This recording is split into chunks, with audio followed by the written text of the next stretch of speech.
founders of this nation had a very different view than what is being told today. D. James Kennedy Ministries presents Truths That Transform.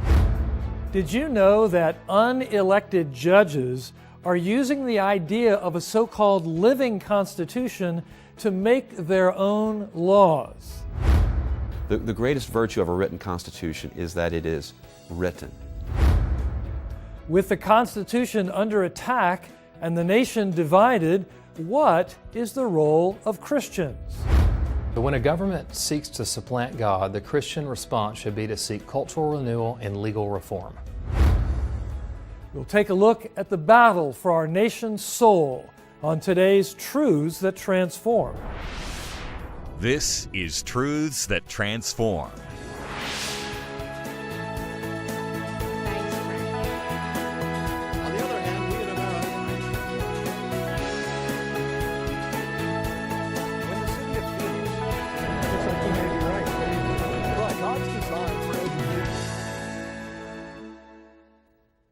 Welcome to Truths That Transform, a production of D. James Kennedy Ministries, where we are standing for truth and defending your freedom. Are you aware that there is a constitutional convention taking place?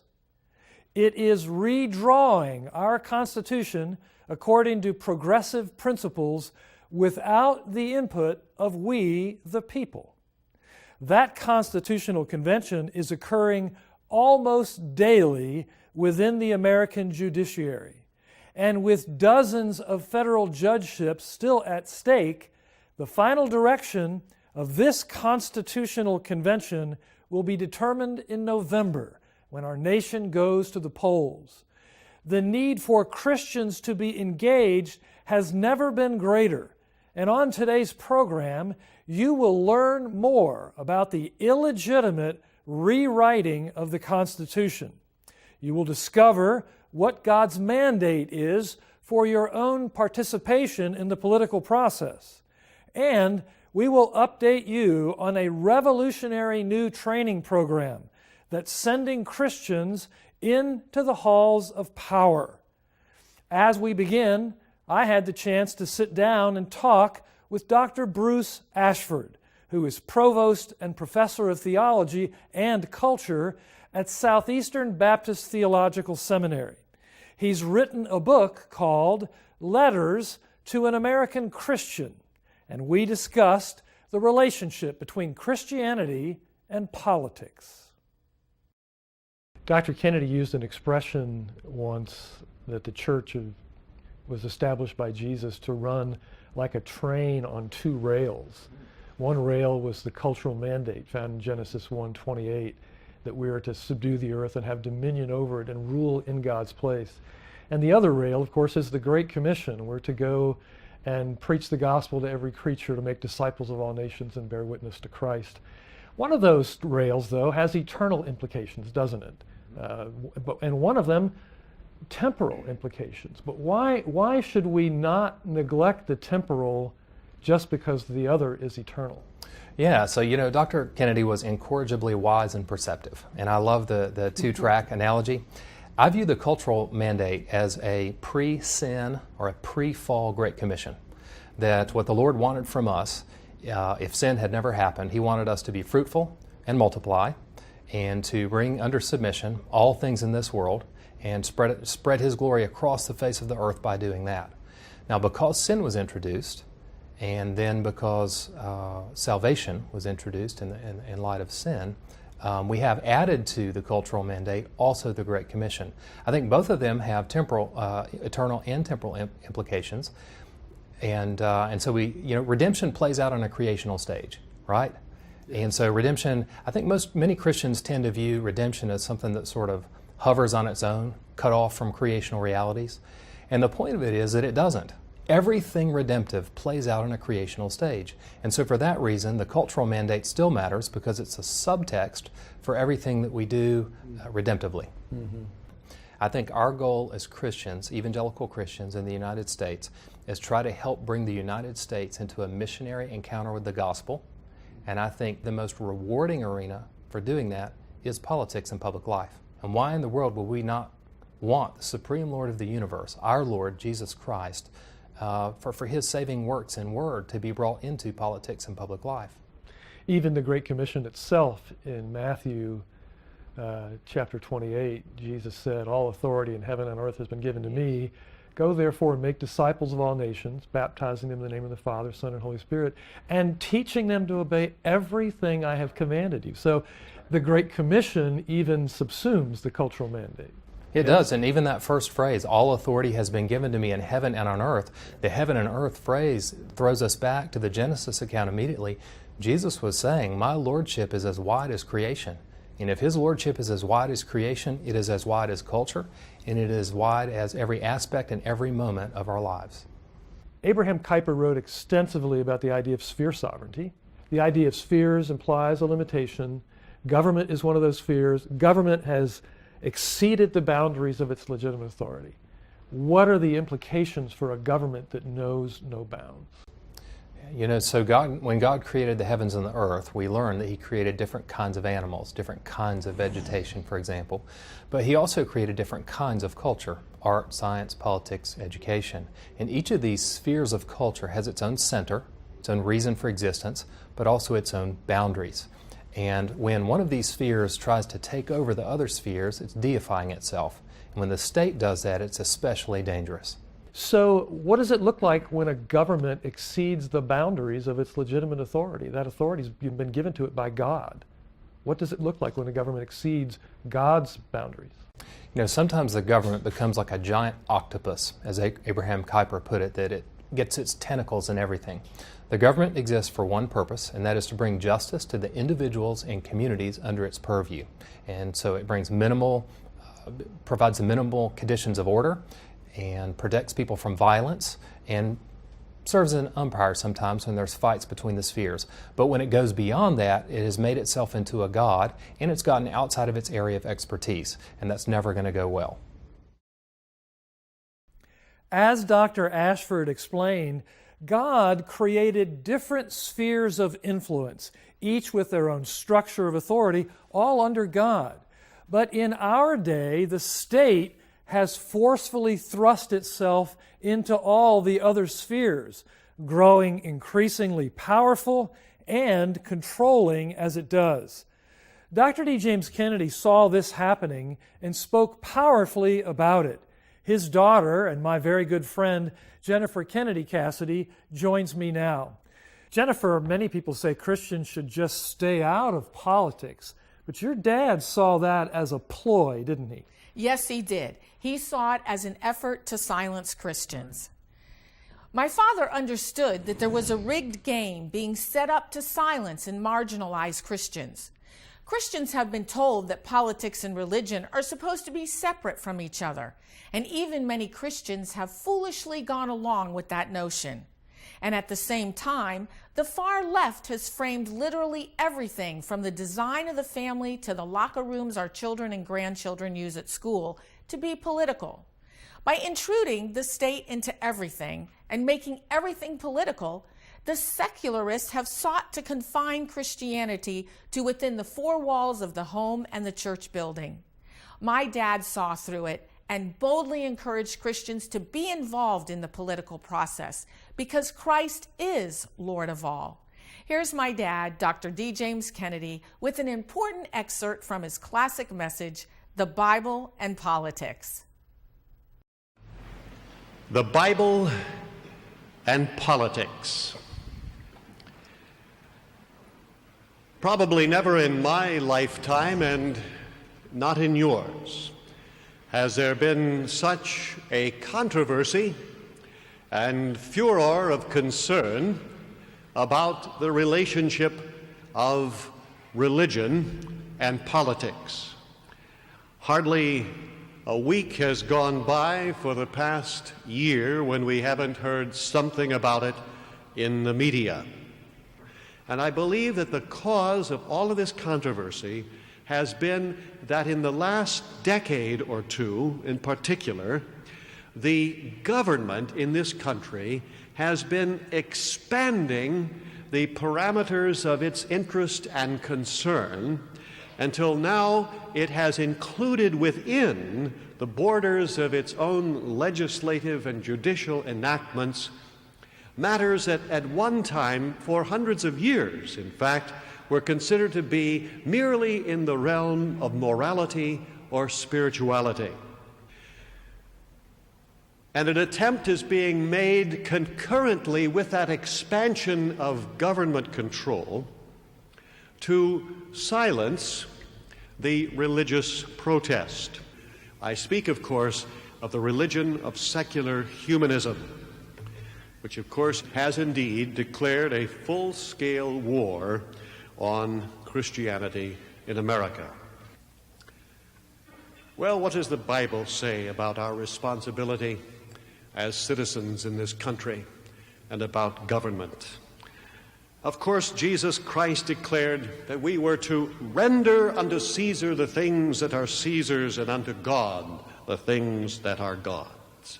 Therefore, it is our responsibility to do whatever good citizenship requires. Now, what is happening today is that the secularist and the humanist are trying to push Christianity off of the field and replace it with the religion of secular humanism, which gives way to its agenda of death and immorality, and then they want to have that so-called new morality enacted into legislation, and they have succeeded in doing it about 50% of the time. But let us not be deceived into supposing that that is not an enactment or an imposition of morality. But that is a far cry from the views of the founding fathers of this country. No, the founders of this nation had a very different view than what is being told today. Unfortunately, Christians by default have inherited a glorious patrimony, and they have allowed it to sift through their fingers like sand, until now we find ourselves in a great struggle even to maintain and to hold on to the glorious inheritance that we have in this country. And I hope the day will come when Christians will look upon apathy and indifference concerning their responsibilities as Christian citizens of this great nation as a base and iniquitous thing, and they would be ashamed to admit that they had failed to live up to their duty. And of course, we must continue to fulfill the great commission of Jesus Christ to take the gospel to every creature. That we must be not only the salt of the earth, exercising its privileges in the kingdom of Caesar to prevent the nation from corrupting altogether, but we must be the light of the world to bring the light of the gospel and eternal life to men who are perishing in darkness and ignorance. We must do that. Now, there are some who would accuse us of trying to Christianize America. Am I trying to Christianize America? You bet your boots I am.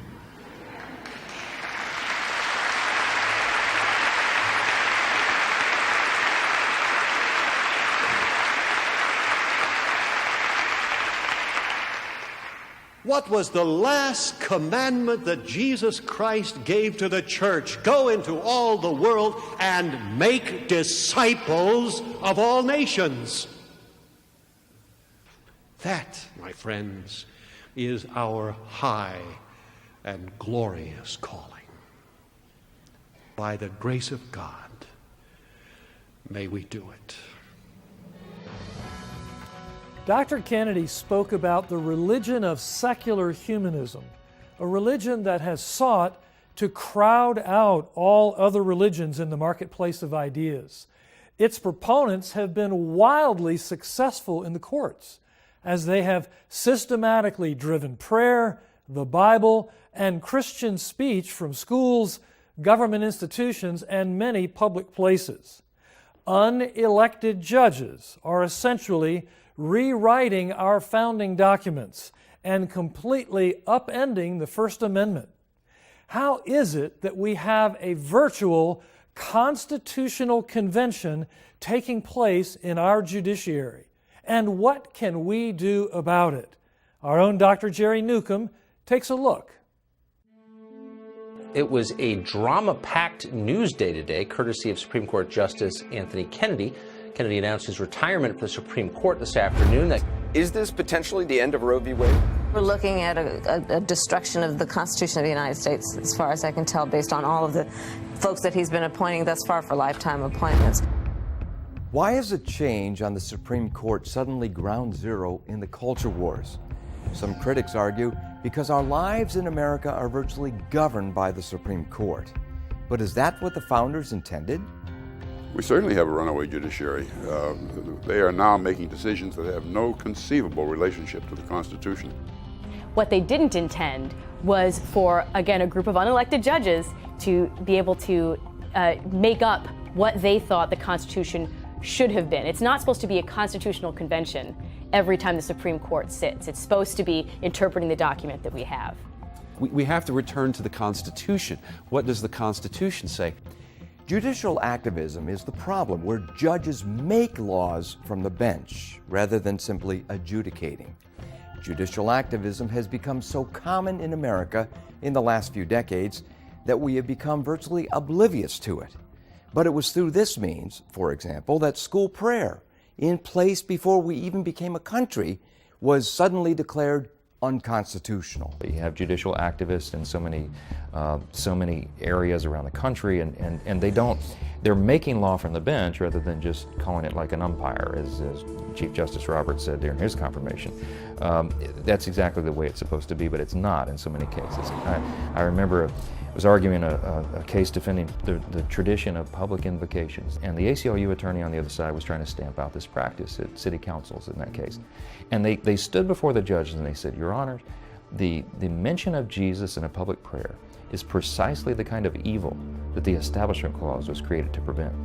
Experts often say that one of the tools being used to remake America by judicial fiat is the concept of the so-called living Constitution. The idea that the Constitution is a living document is really preposterous. What they mean by that is that a judge can change it. The crisis is that we have a judiciary that isn't as committed as it's supposed to be to defending the Constitution and to just interpreting the Constitution and the laws for what they are. The important thing to understand is that the United States Supreme Court and its member justices are required to uphold the United States Constitution. The Constitution is what it is. If you want to change it, that's what the amendment process is for. A seminal example of judicial tyranny is that of Roe v. Wade, January 22, 1973. The Supreme Court then effectively declared abortion legal through all 9 months. Roe v. Wade is often at the heart of the confirmation battles in the Senate over judges. We keep hearing about the constitutional right to abortion, but was Roe based on the Constitution? If you read Roe against Wade, it's a very interesting opinion. It's about 51 pages or something of that sort, 51, 52 pages. There's not an ounce of legal reasoning in it. He goes through what the ancient Egyptians thought about abortion. He goes through the English common law of abortion. He goes through what the American Hospital Association thinks about abortion, what the American Medical Association thinks about it. And then suddenly, after all this history, which is utterly irrelevant to the issue before him, he suddenly says, well, there is a right of privacy and it's broad enough to cover the right to abortion. Bang. It's a terrible opinion. Another egregious example of judicial tyranny was the 2015 Supreme Court decision legalizing same-sex marriage, Obergefell v. Hodges, a decision written by the outgoing Justice Anthony Kennedy. The Supreme Court in the 5-4 decision issued a decision that the Chief Justice called basically a lawless decision by 5 lawyers that was not based on the Constitution, not based on the court's precedent, but was only based upon their will. And he said, some people may rejoice over this decision, but don't rejoice over the Constitution. It had nothing to do with it. That's from Chief Justice John Roberts. Whenever the judicial branch seeks to overrule God, it's going to be a concern for me, and it should be a concern for any Christian, since marriage is a divine institution. It's succumbing to the the pressure of the culture and that which has become more and more acceptable. But I did feel like it overstepped its bounds because it took it out of the hands of the people broadly, and so that was unfortunate. The greatest virtue of a written constitution is that it is written. The same men who wrote the language of the First Amendment began those sessions with a prayer. And here, a couple of years ago, they declared that it's now unconstitutional because it's a living, breathing document and we have to change with the times. I'm an originalist. I think we need to be. I think the founders were divinely inspired to put these protections in the way they did, and we deviate from that at our peril. We need to get the courts back into their proper role, and they have so far gone across their proper role that it's going to take a lot to return them to where they need to be. As you've just seen, judges have taken to rewriting our nation's laws. They've done it through the fiction of the so-called living Constitution, which allows them to depart from the document's text and essentially make it up as they go along. Now, impeaching judges is very difficult, but nominating and confirming good ones has a powerful positive effect. Currently, there are many excellent judges awaiting confirmation, and the next election could determine whether they get confirmed or not. We have an urgent new resource for you on this subject, and John Rabe is here to tell us more. John, the Senate is the key to the confirmation process. The founders wanted the Senate to provide advice and consent on major presidential appointments. When we talk about the judiciary and the problems with the judiciary, really the Senate holds all the power on that.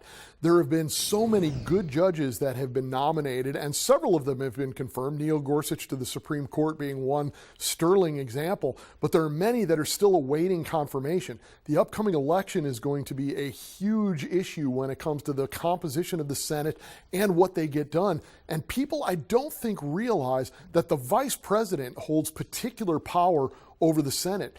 It hasn't been used. It's a little known power, but the vice president has the power and the authority to really determine the agenda for the Senate. And so we, Frank, have a new booklet that lays this out in a way that I think will be eye-opening for many people.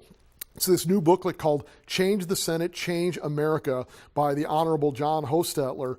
John is a former congressman from the state of Indiana, a constitutional expert, a constitutional scholar, if you will. He is also with our D. James Kennedy Center for Christian Statesmanship in Washington, D.C.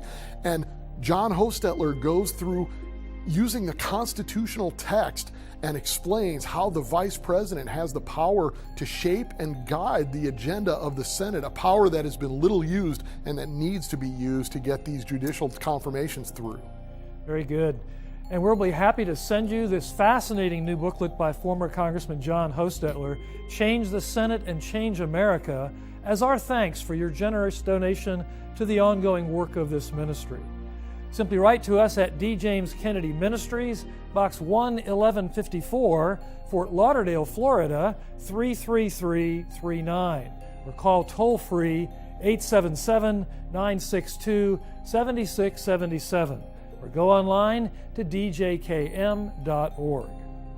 And John, those that want to better understand this issue, for those people, we have another companion resource to go along with this booklet, correct? We do, Frank. One of the things that has happened is because of a false understanding in the judiciary of what the First Amendment means. You've had the secularization of America. You've really had any mention of God peeled from public life, particularly as it pertains to the government.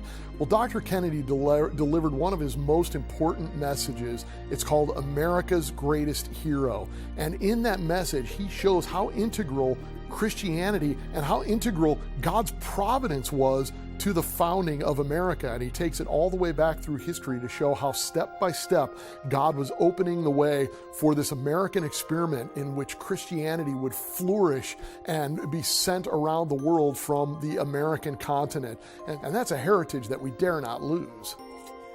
Well, we will send you this classic message from D. James Kennedy, America's Greatest Hero is the title, as well as the new booklet by former Congressman John Hostetler, Change the Senate and Change America. as our thanks for your generous donation of $50 or more to the ongoing work of this ministry. Simply write to us at D. James Kennedy Ministries, Box 11154, Fort Lauderdale, Florida 33339, or call toll-free 877-962-7677, or go online to djkm.org. Trust in government is at an historic low, according to a recent Pew Research poll. And it's no wonder. We see scandal after scandal in public life. Missouri's governor and one of Minnesota's senators forced to resign in recent months because of sexual impropriety. Elsewhere, corruption seems to run rampant, with those in power seduced by the ability to skim money from the public trough. On one hand, it points out an important truth. Far too many people have put too much trust in government for too long. But we also need to note that fallen human beings do not deserve the sort of power we've given them as government grows and grows. And on the other hand, it points out the crying need for reformation. We need leaders who are people of integrity, men and women who adhere to God's commandments and understand and apply our nation's Constitution. Those are the kind of leaders we aim to equip through our D. James Kennedy Center for Christian Leadership initiative in Washington, D.C. We are currently in the midst of our training our first cohort of qualified students in biblical worldview, the Constitution, and the practical skills of statesmanship like media relations and negotiations. And our goal is to train hundreds more, sending them into the corridors of power to do the Lord's work. As our second president and signer of the Declaration of Independence, John Adams, once said, "The general principles on which the fathers achieved independence were the general principles of Christianity." Regaining those principles in government today are the key to our children's and grandchildren's future. D. James Kennedy Ministries is standing for truth and defending your freedom. I'm Frank Wright. Thanks for joining us for this edition of Truths That Transform. We'll see you next time. Next week on Truths That Transform. We need to have a constitution where the words mean something, and that means, of course, that they don't mean everything. As citizens, we're going to have to learn to imitate those virtues of Jesus Christ if we're going to prosper and flourish as a nation. That's next week. Today's program is available on DVD for your gift to this ministry of any amount. Please call, write, or log on to our website today. This has been a production of D. James Kennedy Ministries.